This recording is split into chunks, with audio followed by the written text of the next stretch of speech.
Meus amigos, a guerra e a paz entre Estados Unidos e Rússia é o tema central da nossa apresentação a partir deste momento. O que nós pretendemos demonstrar é que a irresponsabilidade do governo de Joe Biden dos Estados Unidos na condução da guerra contra a Rússia na Ucrânia, que completa um ano, pode conduzir à Terceira Guerra Mundial.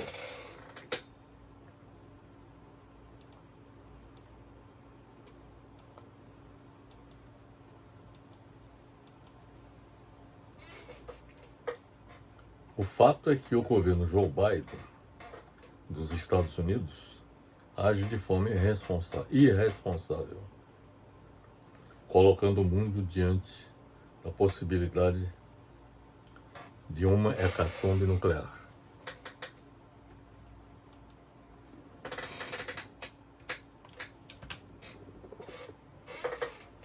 Ao aumentar as hostilidades com a Rússia na Ucrânia e não buscar uma negociação de paz.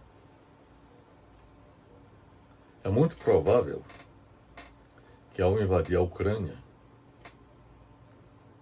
o propósito do governo da Rússia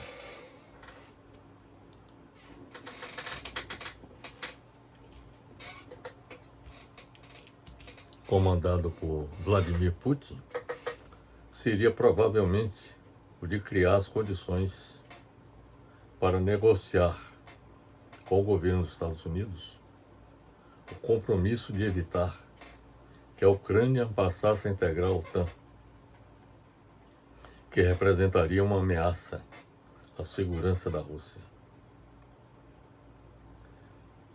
É oportuno observar, meus amigos, que a tentativa de incorporação da Ucrânia à OTAN atenderia aos interesses geopolíticos do governo dos Estados Unidos, porque completaria o cerco da Rússia.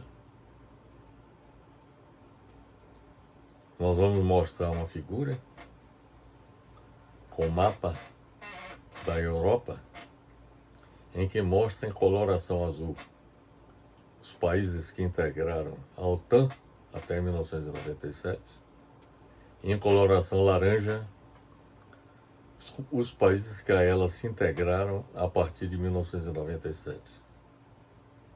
A Ucrânia, ingressando na OTAN, aumentaria a pressão militar contra a Rússia.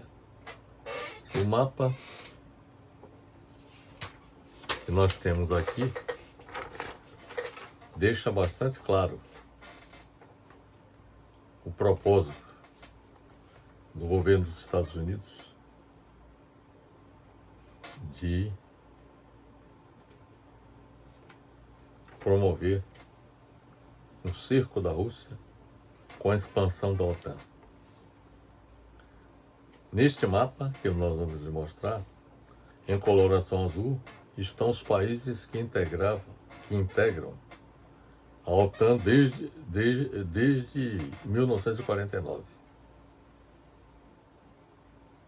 E em laranja, os países que passaram a integrar a partir de 1997.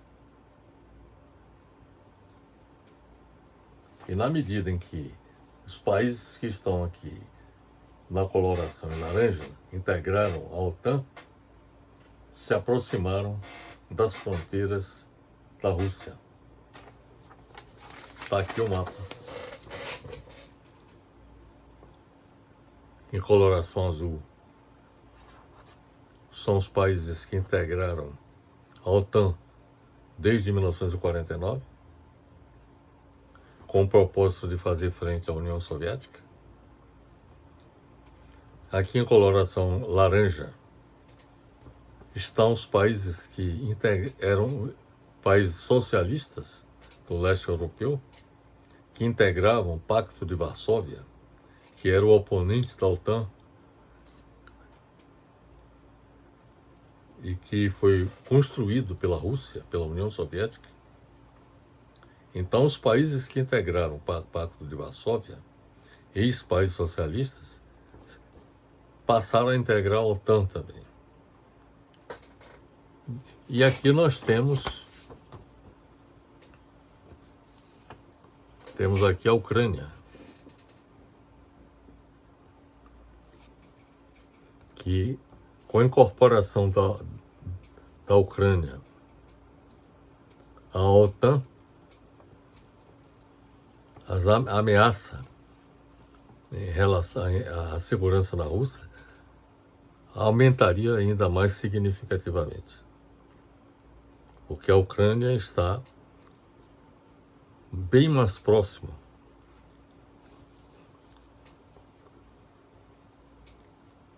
da Rússia do que os demais países do leste europeu.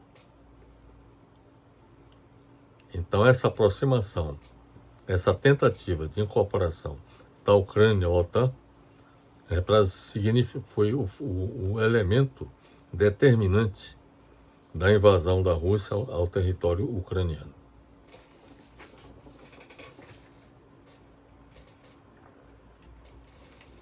Sobre a OTAN, é importante observar que depois da Segunda Guerra Mundial, os Estados Unidos e seus aliados europeus se uniram no plano militar para enfrentar a União Soviética e seus aliados.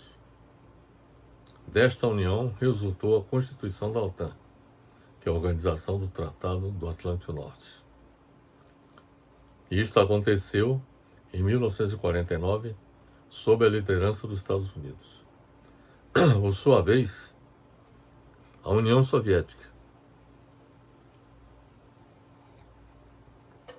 constituiu uma aliança militar com os países socialistas, criando o Pacto de Varsóvia. Com o fim da União Soviética em 1989,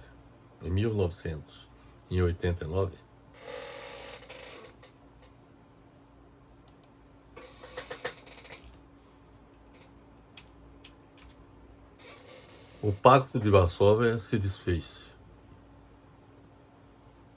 Mas a OTAN foi mantida e expandida,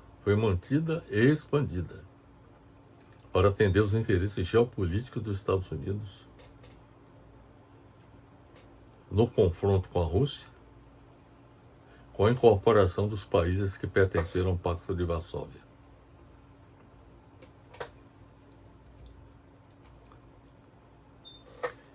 E mais recentemente, houve adesão da Finlândia e da Suécia ao Pacto à Organização do Tratado do Atlântico Norte. É oportuno observar que a OTAN tem como um dos seus pilares garantir a segurança de seus países membros, que pode ocorrer de forma diplomática ou com o uso de forças militares. Os países membros da OTAN fornecem parte do seu contingente militar para eventuais ações deste porte, uma vez que a OTAN não possui força militar própria. A OTAN contava, durante a Guerra Fria, até a dissolução da União Soviética, com 16 países. Compunham a OTAN a Alemanha, a Bélgica, o Canadá, a Dinamarca, Espanha, Estados Unidos, França, Grécia, Holanda, Islândia, Itália, Luxemburgo, Noruega, Portugal, Turquia e Reino Unido. Esses eram os 16 países que integraram inicialmente a OTAN. Para atender os interesses geopolíticos dos Estados Unidos e da indústria bélica, observe bem para isso, os interesses geopolíticos dos Estados Unidos e da indústria bélica, a OTAN se expandiu. Por que atender aos interesses geopolíticos dos Estados Unidos e da indústria bélica? Como isso aconteceu? Os interesses geopolíticos, porque interessa aos Estados Unidos se confrontar com a Rússia, que na cena internacional representa uma ameaça a seus interesses. E, ao se expandir, atendeu também os interesses da indústria bélica, porque isso significa a expansão do mercado da OTAN, ou melhor, da indústria bélica. Com a expansão do mercado da OTAN, a indústria bélica norte-americana se beneficiou na medida em que significa mais armas, mais munições para atender a todos os integrantes dessa aliança militar.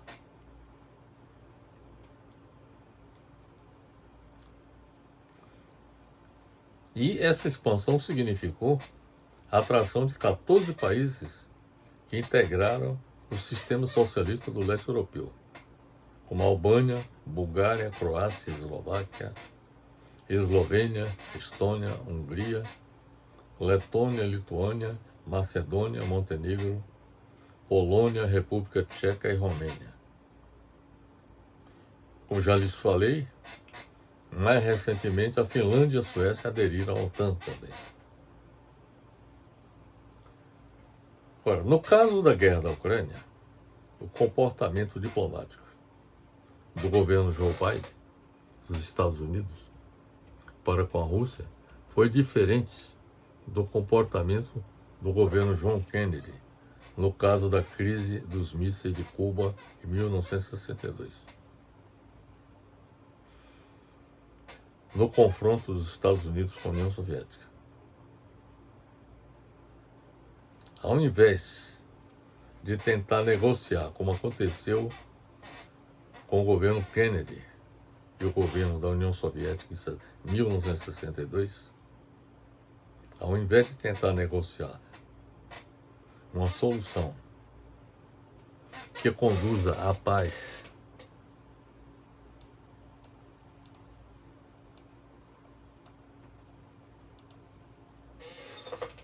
para a guerra na Ucrânia, o governo Biden preferiu confrontos, estabelecendo sanções econômicas contra a Rússia e seus cidadãos, além de armar o governo da Ucrânia para resistir à invasão russa. Então, este foi o comportamento do presidente Joe Biden e do governo dos Estados Unidos. Estabeleceu sanções econômicas contra a Rússia e seus cidadãos também, quer dizer, cidadãos russos, sobretudo os grandes investidores russos, tiveram seus bens congelados em bancos europeus e norte-americanos e como uma represália contra o governo da Rússia. Então, houve sanções econômicas e, além disso, vem armando o governo da Ucrânia até antes mesmo da eclosão desta guerra. O governo da Ucrânia já vinha recebendo assessoramento e, inclusive, seu exército vinha se fortalecendo graças à colaboração da OTAN. Mas a contribuição militar depois da eclosão da guerra por parte dos Estados Unidos, e não só dos Estados Unidos, mas dos demais países europeus, aliados dos norte-americanos, o governo da Ucrânia tem recebido um aporte significativo em termos de armamentos. Esta é a razão pela qual a Rússia tem encontrado dificuldades no campo de batalha na guerra que empreende contra a Ucrânia. Pensou-se inicialmente que a invasão russa seria coroada de êxito logo nos primeiros dias. Mas a resistência empreendida pelo exército ucraniano demonstra que ele já estava preparado para esse tipo de enfrentamento. Os gastos militares e não militares dos Estados Unidos destinados à Ucrânia superam 50 bilhões de dólares. São recursos que, segundo informações que eu tenho, nem mesmo internamente o governo federal dos Estados Unidos tem destinado a solução de problemas internos no país. Quer dizer, a Ucrânia tem recebido mais atenção por parte do governo Biden do que a própria população norte-americana.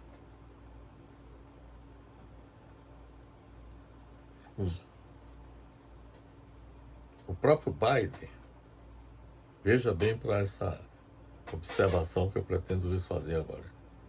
O próprio Biden, em declaração dada no dia 6 de outubro de 2022, durante um evento do Partido Democrata em Nova York,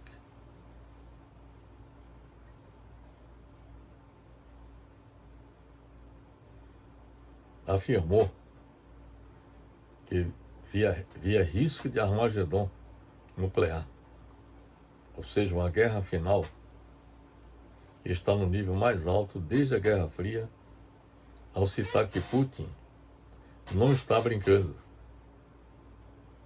que está no nível mais alto desde a Guerra Fria, ao citar que Putin fala sobre o uso potencial de armas nucleares táticas, armas químicas ou biológicas, porque seu exército, na opinião de Biden, o exército russo, é significativamente menos capaz. Segundo Biden, o uso de uma arma nuclear poderia sair do controle e levar à destruição global.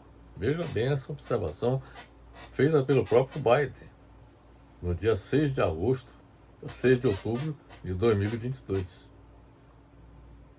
Esta afirmação demonstra que Biden age de forma irresponsável, porque sabe o risco de uma hecatombe nuclear e nada fez e nada faz para evitá-la, buscando uma solução negociada diplomaticamente com a Rússia, como fez Kennedy em 1962 com a União Soviética.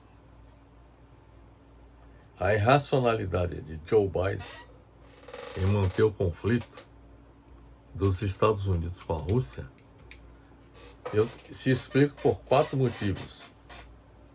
Essa é a minha interpretação sobre este comportamento irracional do presidente Joe Biden. Primeiro, ele busca assegurar os interesses da indústria bélica norte-americana, com o aumento dos gastos militares e com a expansão da OTAN. Quem é que teria mais interesse com a expansão da OTAN, se não a indústria bélica dos Estados Unidos? Então, esse seria o primeiro motivo. O segundo motivo é que ele busca, com o aumento dos gastos militares, evitar o agravamento da crise econômica nos Estados Unidos, que deverá entrar em recessão em 2023, de acordo com os cálculos de vários economistas norte-americanos analisando a situação de crise em que se encontra a economia do país.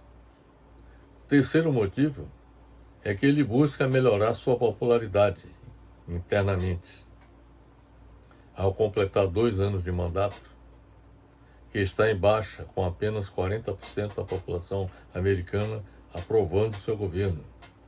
Então, como ele não conta com a maioria da aprovação do seu governo por parte da população americana, ele busca aumentar sua popularidade com ações belicosas e se projetando internacionalmente, já que internamente o seu governo tem sido medíocre e com isso sua popularidade não tem aumentado internamente. E o quarto motivo é que ele busca atender os interesses dos fornecedores norte-americanos de gás natural liquefeito, transferindo a dependência da Europa do gás natural da Rússia para os Estados Unidos. Então essas são as quatro razões que eu veria para essa atitude irracional do presidente dos Estados Unidos. É importante observar, meus amigos, que não é segredo de que existe um complexo industrial militar nos Estados Unidos. Esse complexo industrial foi forjado durante a Segunda Guerra Mundial, quando a indústria bélica dos Estados Unidos se incorporou, adquiriu grande escala. E na prática, os Estados Unidos se constituíram, durante a Segunda Guerra Mundial, construíram um arsenal bélico sem precedentes na história militar em todas as épocas. E esse complexo industrial militar, ele foi forjado com a guerra. A indústria bélica, ela precisava de que o governo dos Estados Unidos e de seus aliados comprassem os armamentos para poder assegurar a saúde financeira da indústria bélica, de um lado, e de outro lado, o aparato militar existente nos Estados Unidos também precisava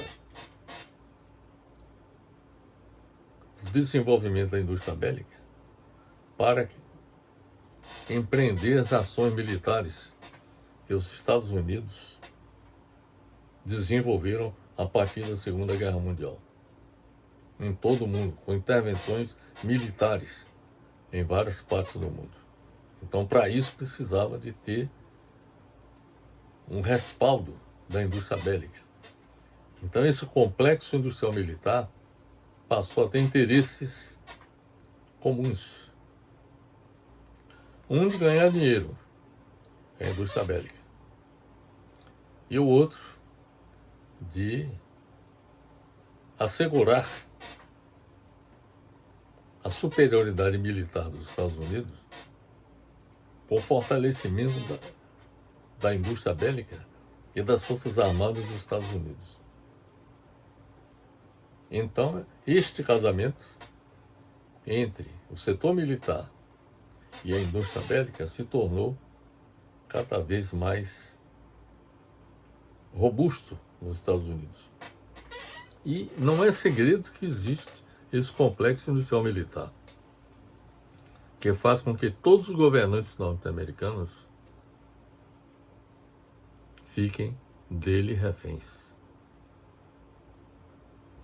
A quem mais interessa o conflito armado na Ucrânia? A quem mais interessa?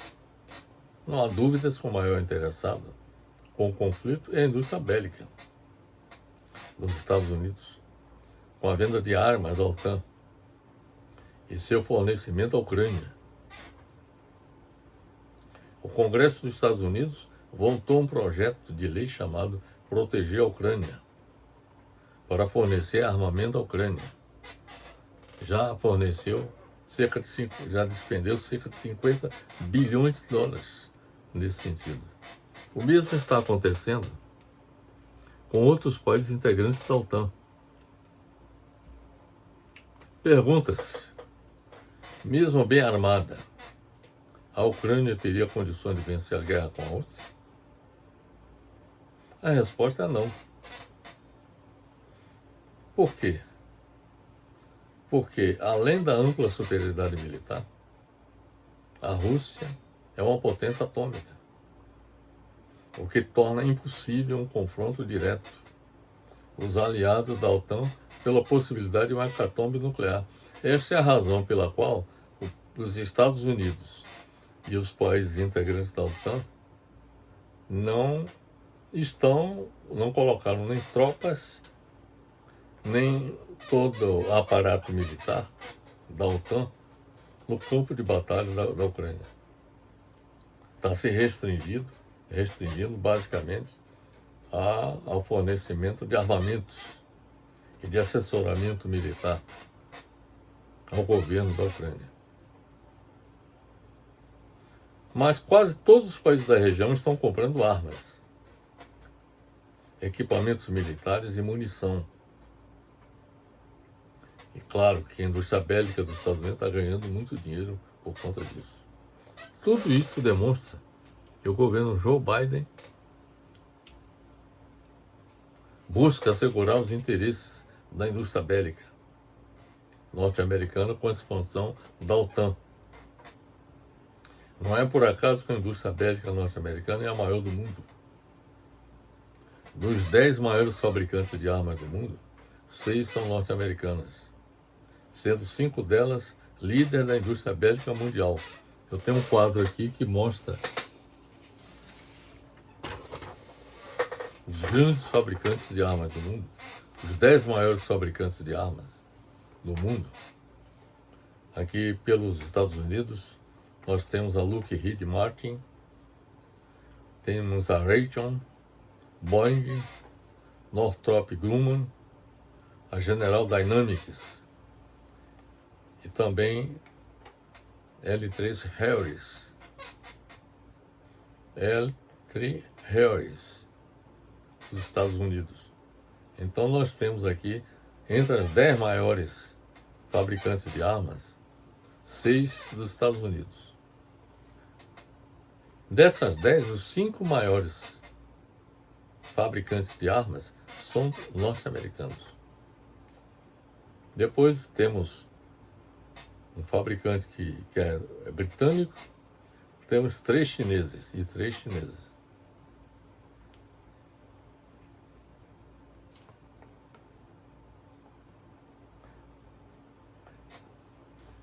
Os Estados Unidos têm 54% das empresas do top 100 e venderam 285 bilhões de dólares em 2020 de armas. 285 bilhões de dólares. Então aqui, este é o quadro. Os fabricantes de armas, dos quais os 5 primeiros são norte-americanos, 5 primeiros, e temos esse último aqui que é norte-americano, mas os 5 maiores fabricantes são norte-americanos.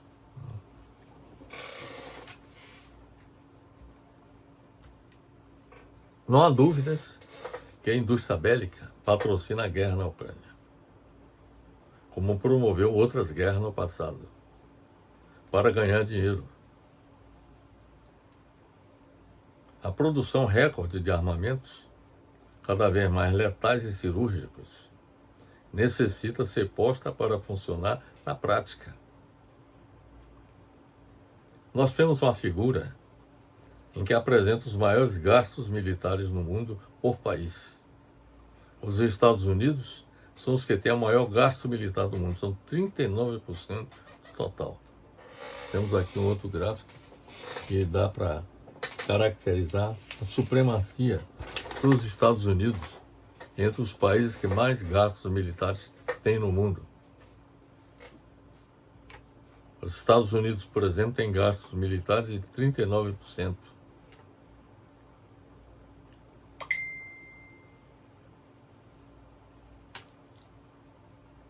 O Reino Unido, 3%, a Rússia, 3%. A Índia, 4% do total de gastos militares, né? Arábia Saudita, 3%, Alemanha, 3%, a França, 3%, Japão, 2,5%, Coreia do Sul, 2,3%, a Itália, 1,5%, Austrália, 1,4%, Canadá, 1,1%, Israel, 1,1%, o Brasil, 1%. O que dá para perceber é o seguinte, que comparando cada um desses países com os Estados Unidos, que investem, na divisão de gasto militar global, os Estados Unidos participa com 39%, e a China com 13%, porque os Estados Unidos vem em primeiro lugar, em segundo lugar a China, e depois vem o resto. Mas só que o resto, a participação é muito pouco significativa comparada com os gastos militares dos Estados Unidos. Então nós temos aqui esse quadro, essa figura que dá para caracterizar o peso que representa os gastos militares. E isso tem muito a ver com os interesses da indústria bélica norte-americana, que mais se beneficia com esses investimentos que o governo norte-americano faz com a indústria militar, com a indústria bélica. É claro que o maior beneficiário é a indústria bélica.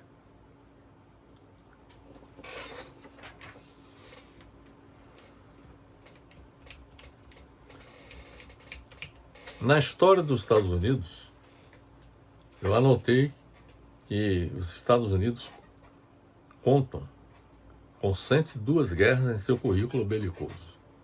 102 guerras. Os Estados Unidos são provavelmente um dos países mais desenvolvidos em ações militares no mundo, que começou com a anexação do México, de terras do México. Parte do território norte-americano foi subtraído do México. E o próprio Canal do Panamá também foi uma conquista dos Estados Unidos, porque o Panamá era um território da Colômbia. E os Estados Unidos patrocinaram uma insurreição de panamenhos contra o governo da Colômbia para se apossar do Canal do Panamá. Quer dizer, então o Panamá se tornou um país graças à intervenção militar dos Estados Unidos para assegurar o domínio do Canal do Panamá, que tem uma importância estratégica muito grande, com a passagem de navios e belonaves, ou seja, navios de guerra, do Atlântico para o Pacífico.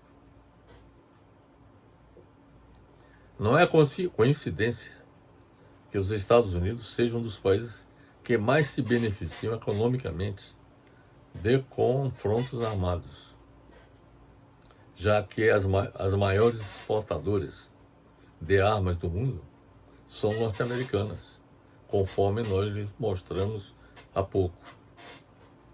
Para além da venda de munição e armas, os Estados Unidos monetiza também com contratos de segurança e treinamento militar. Ganha dinheiro também com contratos de segurança e treinamento militar.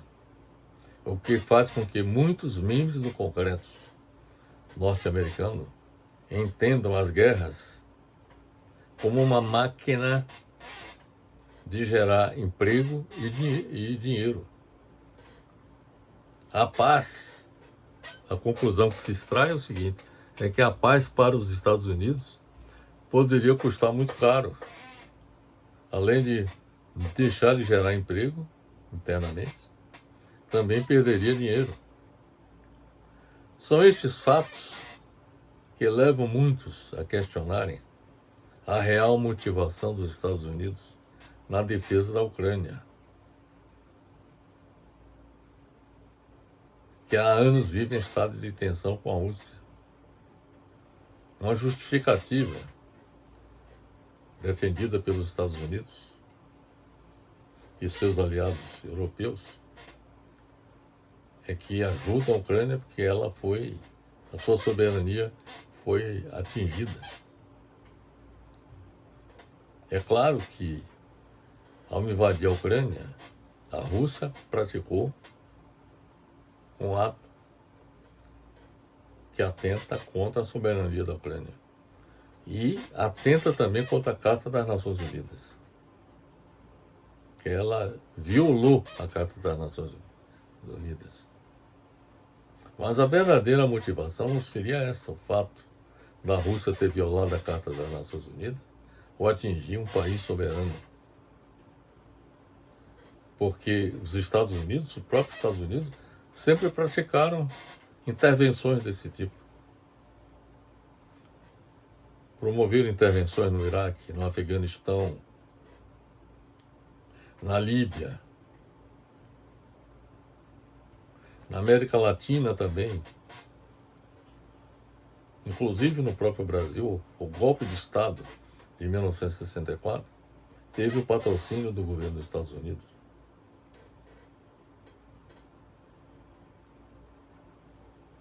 Então fica evidente que não foram razões morais, éticas, que mobilizaram os Estados Unidos e os países seus aliados europeus no confronto com a Rússia. Fica evidente que enquanto houver indústria bélica no mundo, as guerras continuarão a proliferar em todo o planeta. A paz no mundo, essa é a minha visão, só acontecerá quando houver o desarmamento de todos os países e a cessação da fabricação de armas. A paz só ocorrerá quando esses dois eventos acontecerem. O desarmamento de todos os países e a cessação da fabricação de armas.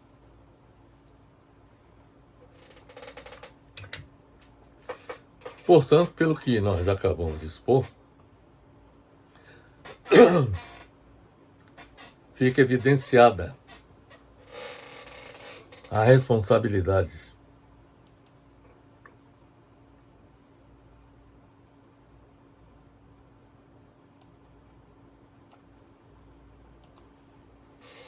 do governo dos Estados Unidos pela eclosão de uma nova guerra mundial, porque promoveu desde 1997 a expansão da OTAN até as fronteiras da Rússia,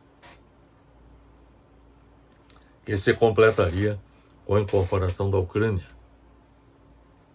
à Aliança Militar Ocidental, além de impor sanções econômicas contra a Rússia. Os governos dos países da União Europeia são também responsáveis pela eclosão de nova guerra mundial, porque estão contribuindo para que prospere a irracionalidade do governo Joe Biden no conflito com a Rússia. Por sua vez, a ONU é outro grande responsável pela eclosão de nova guerra mundial, porque não tem contribuído no sentido de buscar o fim da guerra na Ucrânia. E, ao contrário, está colaborando para seu acirramento com as resoluções anti-Rússia aprovadas pela Assembleia Geral. E aí eu faço a seguinte pergunta. Aliás, seriam duas perguntas.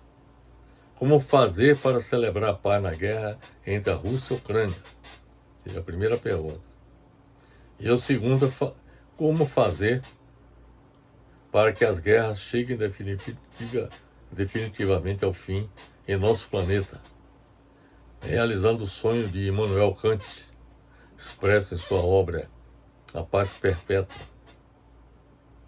Como fazer com que o sonho de todos os amantes da paz se realize no mundo que vivemos?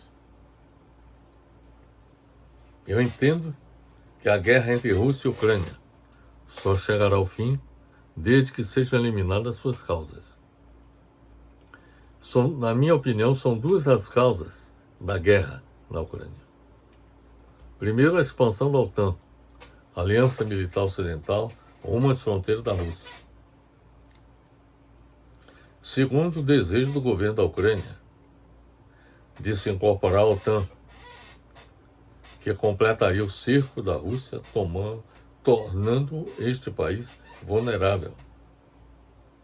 Essas foram as duas razões que contribuíram para a invasão da Ucrânia pela Rússia, para derrubar o governo de extrema-direita presidido por Volodymyr Zelensky e eliminar a ameaça da Ucrânia se incorporar à OTAN. As tentativas de celebração da paz entre os governos da Rússia e da Ucrânia foram infrutíferas. E o que se observa é o aumento do banho de sangue de soldados de ambos os lados,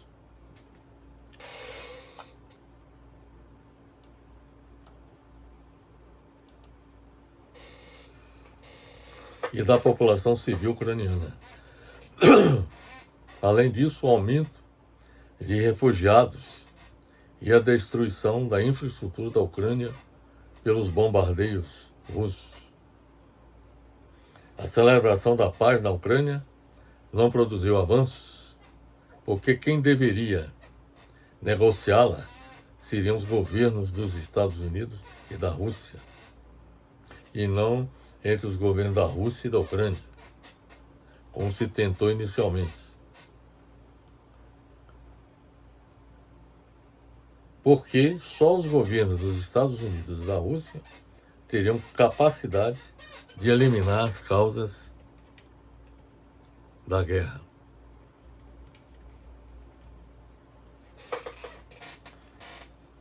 Portanto, urge a celebração de um acordo de paz entre os presidentes Biden e Putin para acabar com a guerra na Ucrânia. Porque esta guerra pode evoluir para um conflito que se estenderia pela Europa e pelo mundo, se transformando em guerra mundial. Se isto ocorrer, abriria o caminho para o envolvimento das grandes potências militares de consequências imprevisíveis, com o uso de armas nucleares. É preciso que todos entendam que a guerra na Ucrânia é cenário de disputa entre Rússia e Estados Unidos, e não entre Rússia e Ucrânia. A Ucrânia é apenas uma mera peça nesse xadrez geopolítico internacional. De um lado temos os Estados Unidos, que desejam a presença da OTAN na Ucrânia. E de outro temos a Rússia, que não quer a presença da OTAN na Ucrânia. A guerra na Ucrânia só chegará ao fim se Biden e Putin chegarem a um acordo sobre o fim do conflito entre a Rússia e os Estados Unidos. Eu entendo que o acordo inicial entre Biden e Putin poderia ser a Rússia aceitar o cessar-fogo na Ucrânia, com a condição de os Estados Unidos desistirem da incorporação da Ucrânia à OTAN. Esse seria o primeiro acordo inicial.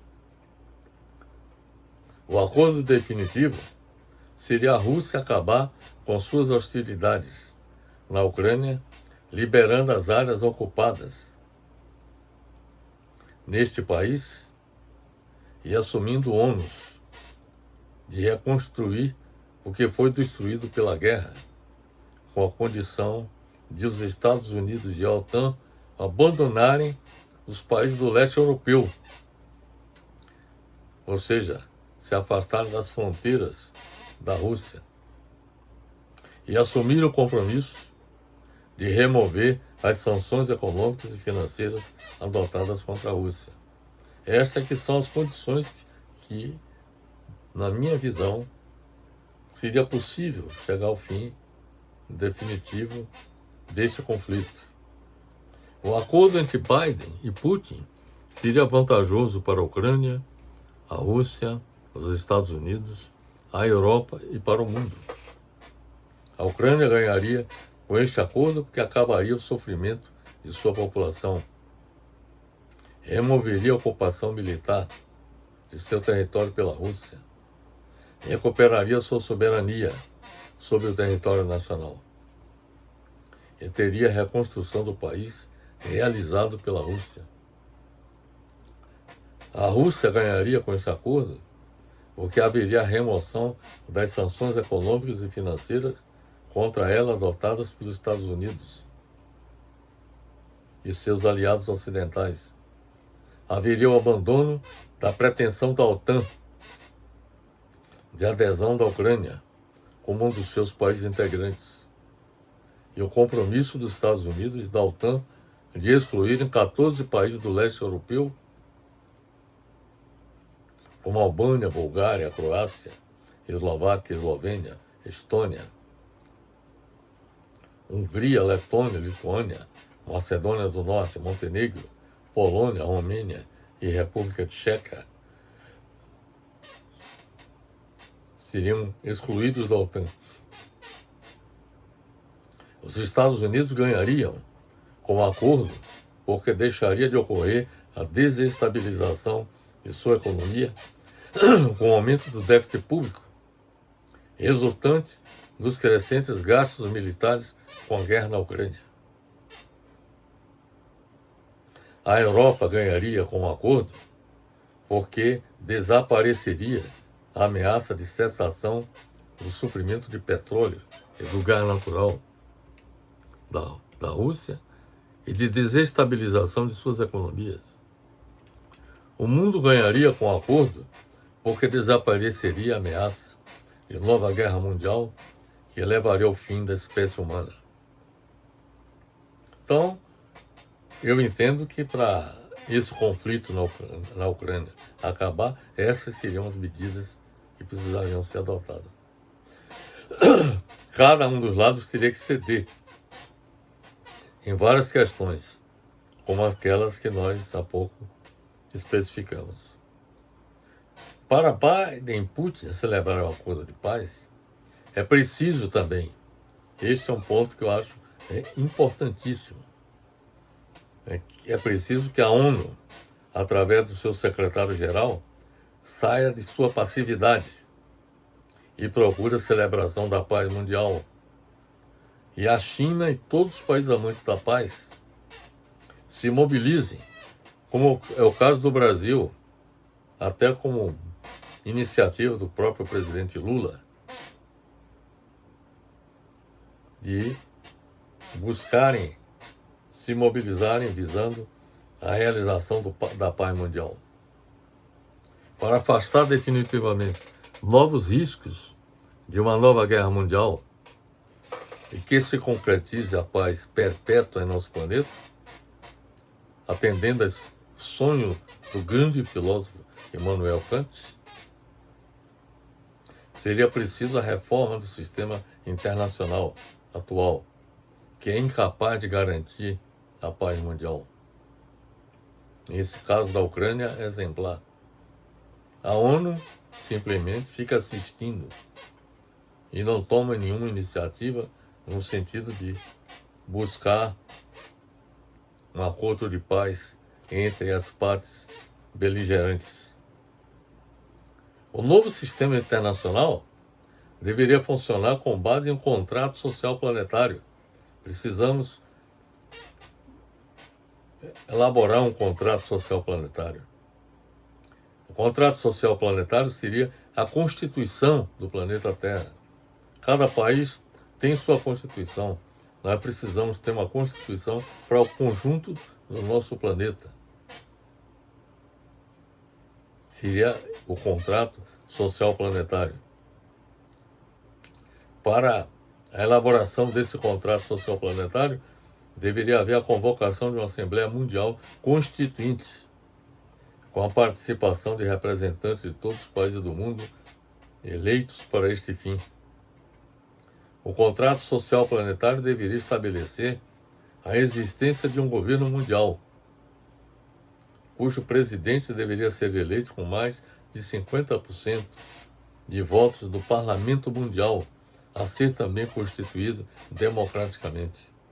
Deveríamos constituir um governo mundial, um parlamento mundial e também uma Corte Suprema Mundial, para assegurar a prática democrática e a governabilidade do planeta Terra. O poder mundial deveria ser exercido pelo Parlamento Mundial, que além de eleger o presidente do governo mundial, deveria elaborar e aprovar as leis internacionais baseadas no contrato social planetário. O Parlamento Mundial deveria ser composto por um número determinado e igual de representantes de cada país, eleitos democraticamente para este fim. O presidente do governo mundial só exercerá o comando do governo mundial enquanto contar com o apoio da maioria do parlamento. Se por maioria do parlamento houver a necessidade de substituição do presidente do governo mundial, isto deve ser feito.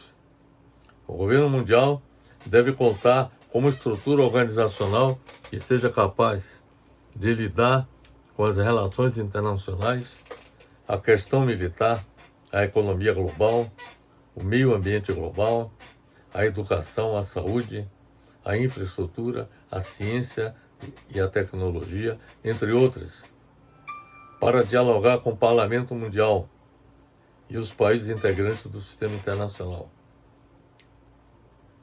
Os parlamentares do Parlamento Mundial deveriam eleger a mesa diretora deste parlamento, que contaria com estrutura organizacional apropriada. A Corte Suprema Mundial deveria ser composta por juristas de alto nível do mundo, escolhido pelo Parlamento Mundial, que atuariam por tempo determinado, os quais deveriam eleger o presidente da Corte para cumprir um mandato por tempo determinado. A Corte Suprema Mundial deveria julgar os casos que envolvam litígios entre países, os crimes contra a humanidade e contra a natureza praticados por estados nacionais e por governantes à luz do contrato social planetário. Julgar conflitos que existem entre o governo mundial e o Parlamento Mundial e atuar como guardião do contrato social planetário. O governo mundial não terá forças armadas próprias, devendo contar com o respaldo das forças armadas dos países que seriam convocados quando necessário. Portanto, com esta sistemática, o Parlamento Mundial legislaria com sucesso, por meio de um processo democrático. Não haveria necessidade de um ente que atuaria como policial do mundo, porque quem exerceria o poder seria o presidente do governo mundial, que usaria as forças armadas de determinados países, que seriam convocadas quando necessário. O novo Estado de Direito Internacional, que nasce a partir do contrato social planetário, seria executado pelos três poderes constituídos: Governo Mundial, Parlamento Mundial e Corte Suprema Mundial. O poder mundial repousaria no Governo Mundial, no Parlamento Mundial e na Corte Suprema Mundial. O poder mundial não corromperia nem seria corrompido, porque haveria vigilância de todos os poderes constituídos. Governo Mundial, Parlamento Mundial e Corte Suprema Mundial atuariam como freios e contrapesos, visando a eficiência e eficácia do sistema internacional. Estas são, portanto, meus amigos, as medidas que deveriam ser adotadas a curto prazo para acabar com a guerra na Ucrânia e a médio e longo prazo para acabar definitivamente com as guerras no mundo. Então estas são, portanto, meus amigos, nossas considerações a respeito de tão relevante problema. Eu tomei a decisão de tratar dessa questão, que já havia tratado através de vários vídeos e artigos que publicamos anteriormente, desde a eclosão da guerra na Ucrânia. Nós estamos escrevendo e defendendo esse ponto de vista que estamos expressando agora, na defesa de um novo sistema internacional. Porque nas condições atuais, em que a ONU demonstra total incapacidade de promover a paz mundial, a falência da ONU demonstra a necessidade de que um novo sistema internacional seja implantado em nosso planeta. E a minha proposta é essa que há pouco acabei de expor. Eu acredito que ela é plena de racionalidade, porque, inclusive, ela é embasada democraticamente. O que nós estamos propondo é um governo mundial que não venha atuar como ditador. A minha intenção não é tornar os países vassalos deste governo mundial. A nossa intenção é acabar com a anarquia que prevalece hoje, que ninguém respeita a soberania dos outros países. Isso já vem acontecendo há muito tempo, com intervenções militares de países europeus, por exemplo, em todos os continentes, na África, na América Latina e na Ásia, e também no próprio Estados Unidos. Sempre houve essa prática, né, de invasões, de intervenções militares. Então é preciso acabar com a anarquia que caracteriza o sistema internacional e colocando ordem dentro de uma configuração baseada numa estrutura democrática e em que a civilização se sobrepõe à barbárie que caracteriza o mundo atual. Então essa é a minha tese. Eu espero que tenha sido claro na minha apresentação, não só com relação a como construir a paz na Ucrânia. Eu apresentei os elementos que poderiam contribuir nessa direção, e também a construção definitiva da paz mundial em nosso planeta. Meu abraço fraternal para todos.